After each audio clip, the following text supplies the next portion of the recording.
अपना राजा जी के दिलवा काहे तोड़े लुए जान। अपना राजा जी के दिलवा काहे तोड़े लुए जान।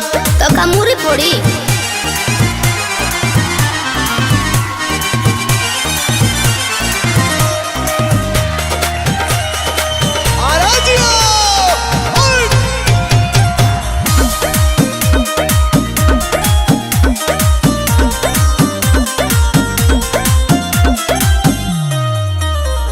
सूट लेके आई के किन दी साड़ी, चलो बैठा चालू कर देनी गाड़ी हो, कर देनी गाड़ी। हाँ तो सुनो, अरे लोहिलो ना जाई के बजारे हो रे कोसरिया बोलम, झूठो हूँ कहेला ये सवारे हो हमर परिया बोलम। मलकिनी हो काओ मोथ पनाया चारा ओढ़े लुए जान, माथा पनाया चारा ओढ़े लुए जान।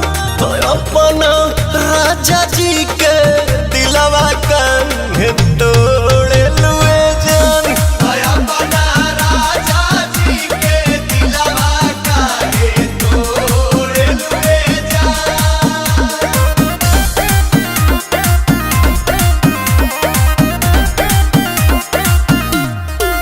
किसी के नाती से उतार तो हमार भौजी, अपना बोलो मुँह के प्यार तो हमार भौजी। सोच के संवर के तू आवा तनी बान के, मन खुश कई दना अपना पवन के हो, अपना पवन के। आई हो बहर लहर जाके लूटे हो थारी चोटी हो बोलम, आंसू पीरी आंसू के डोटे हो तबे सोटे हो बोलम।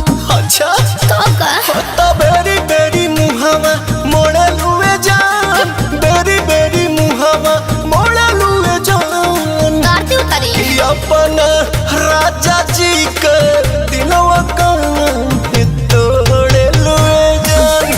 अपना राजा जी के दिलवा काहे तोड़े लुए जान। हाँ तो और का कर सकेनी, गोंद लेके साथ दो कुछ दे धोके।